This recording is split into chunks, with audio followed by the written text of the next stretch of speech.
안녕하세요, 여러분. 오늘은 소화순환 호흡 배설 중에서 소화와 호흡에 대해서 수업을 해보도록 하겠습니다. 소화 얘기를 하기 전에 우리 먼저 영양소를 한번 짚고 넘어가도록 하겠습니다. 영양소라는 것은 생물이 살아가는데 꼭 필요한 물질인데요. 영양소의 기능은 우리 몸을 구성하거나 아니면 생리작용을 조절하거나 아니면 생명활동에 필요한 에너지를 만드는데 사용이 되게 되겠습니다. 그래서 영양소 중에서도 에너지원으로 사용될 수 있는 영양소를 우리가 3대 영양소라고 부르고 잘 알고 있겠지만 탄수화물, 단백질, 지방 이렇게 세 가지가 3대 영양소에 포함이 됩니다.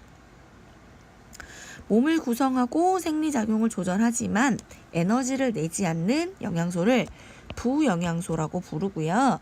우리 몸의 대부분을 차지하고 있는 물과 그리고 몸을 구성하고 생리작용을 조절할 때 사용되는 무기염류 그리고 바이타민 이렇게 세 가지가 부영양소에 속합니다. 소화라는 것은 이러한 영양소들을 우리 몸에서 흡수할 수 있도록 잘게 분해하는 과정을 의미하는데요. 이 영양소 자체가 그대로 세포 안으로 흡수되기에는 크기가 너무 커요. 세포막을 통과할 수 없습니다. 그래서 얘네들이 세포막을 통과할 수 있도록 작은 크기의 분자로 만드는 과정을 소화라고 하는데 소화기관인 입, 식도, 위, 소장, 대장을 거치면서 기계적 소화와 화학적 소화가 일어나게 됩니다.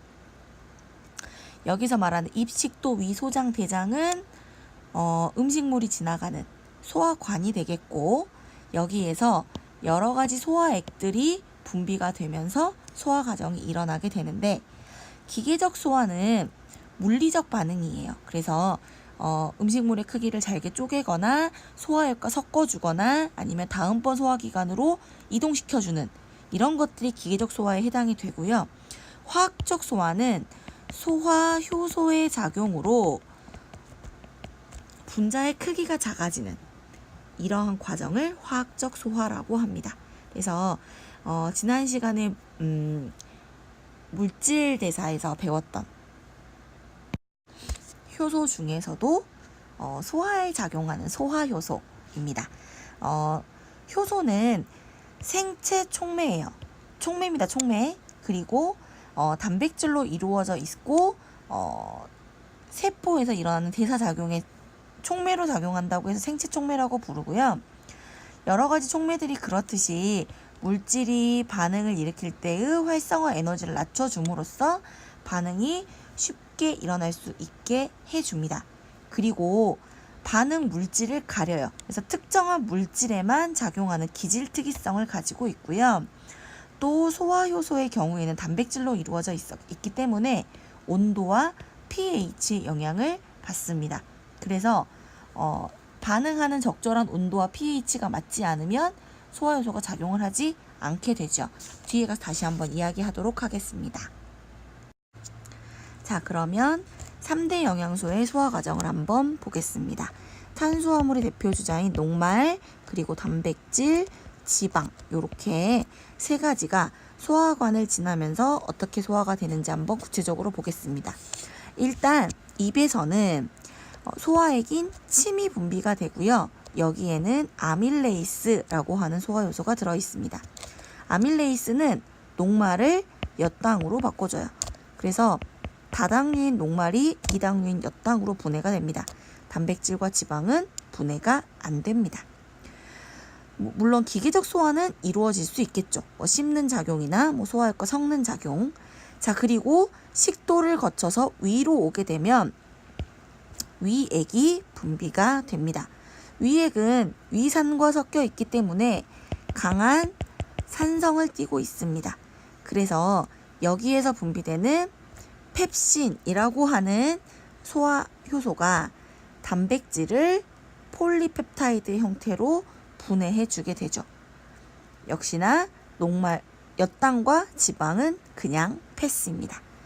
자, 위를 지난 소장으로 오게 되면 이제 간에서 만들어진 쓸개즙이 분비가 되는데요.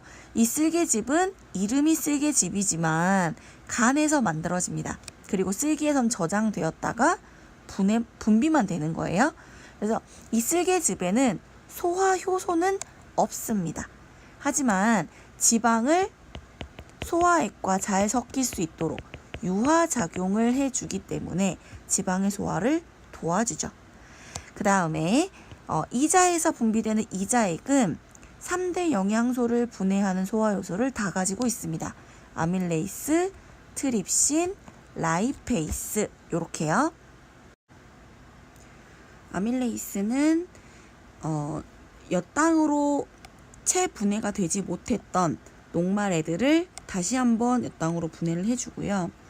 그리고 트립신은 위에서 폴리펩티드가 된 상태의 애들을 좀 더 작은 형태로 분해를 해줍니다. 그리고 라이페이스는 지방을 지방산과 모노글리세리드로 분해를 하고요. 지방은 여기서 분해가 끝납니다. 자, 그 다음 소장에서 있는 장샘에서 또 소화효소가 만들어집니다.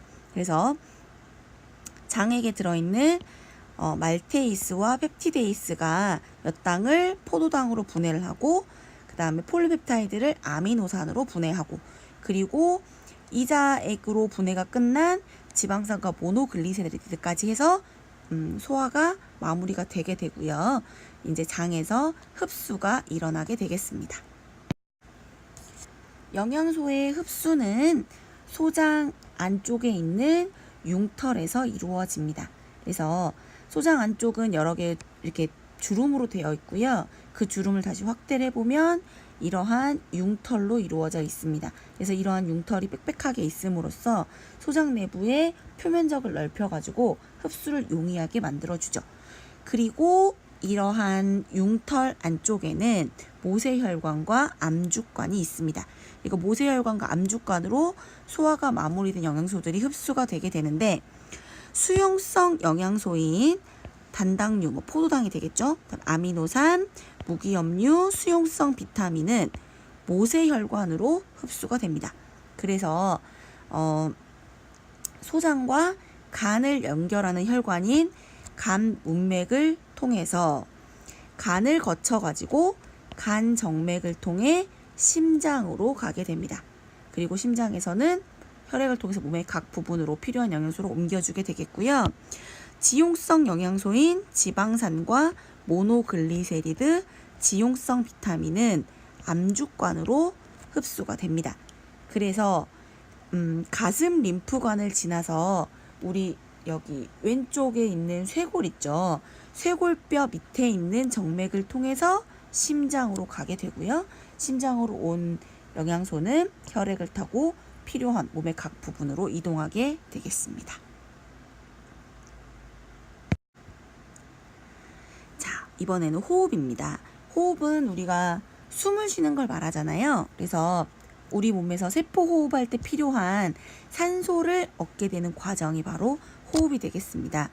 호흡을 이루어지도록 하는 호흡기에는 코랑 그 다음에 코 안쪽에 있는 공간인 비강 그리고 기관, 기관지, 폐가 있는데요.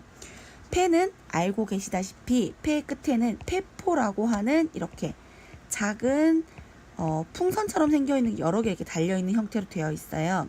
이것도 소장의 융털과 마찬가지로 표면적을 넓혀서 기체 교환을 용이하게 만들어주는 역할을 합니다.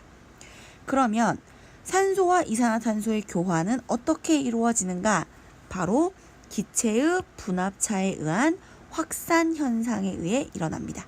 다시 한번 기체의 분압차에 의한 확산 현상을 통해서 기체 교환이 일어나게 됩니다. 자, 우리가 이렇게 들숨으로 숨을 들이마셨을 때 폐포까지 들어온 공기가 혈액하고의 사이에서 산소와 이산화탄소의 교환이 이루어지는 걸 우리가 외호흡이라고 하거든요. 자, 그리고 혈액을 타고 간 산소가 조직하고 사이에서 산소를 주고 이산화탄소를 받는 것을 우리가 내호흡이라고 하는데 여기에서 산소와 이산화탄소는 각각의 압력에 의해서 압력이 높은 쪽에서 낮은 쪽으로 이동을 하게 됩니다. 외호흡을 보면 자 이렇게 정맥 쪽에서 오니까 이쪽에서는 산소의 압력이 40 mmHg 정도 되겠고요. 그러면 폐포에서는 산소의 압력이 100mVhg였으니까 폐포에서 이렇게 혈액 쪽으로 산소는 이동을 하게 되겠고요. 이산화탄소는 정맥혈, 여기 혈액에서는 46이 되겠고, 그 다음에 폐포에서는 40이니까 혈액에서 폐포 쪽으로 이산화탄소가 이동을 하게 됩니다. 이 상태로 혈액이 쭉 이동을 해서 조직 근처로 가게 되면 조직에서의 산소 압력은 40, 그리고 혈액에서는 이게 그대로 오니까 100이겠죠. 따라서 혈액에서 조직 쪽으로 산소가 이동하게 되고, 이산화탄소는 조직에서는 46, 그 다음에 혈액에서는 40이니까 조직에서 혈액 쪽으로 이렇게 이동하게 됩니다.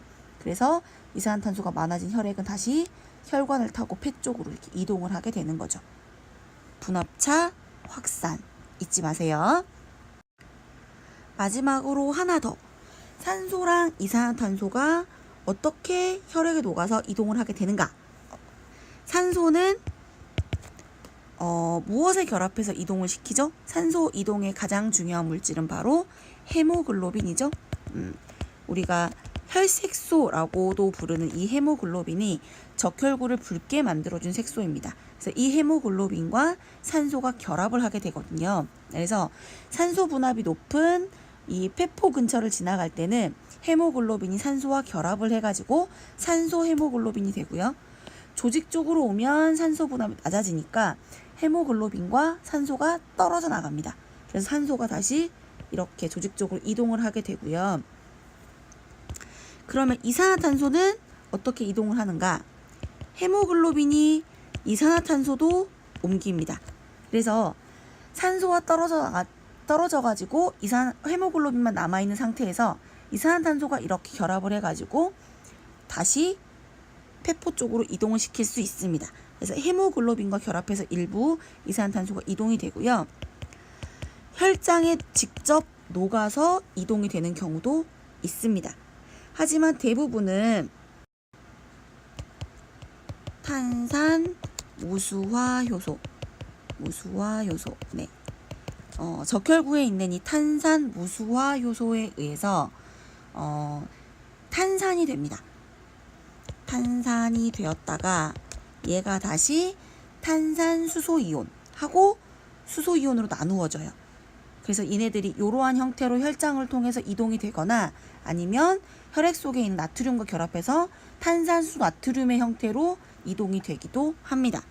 산소는 헤모글로빈, 이산화탄소는 헤모글로빈, 혈장, 탄산 무수화 효소의 작용에 의해서 이동된다는 것도 이해하고 계시면 좋겠습니다. 자, 여기까지 하고 나머지 내용을 수업 시간에 더 하도록 하겠습니다. 영상이 너무 길어졌네요. 네, 수업 시간에 만나요. 안녕.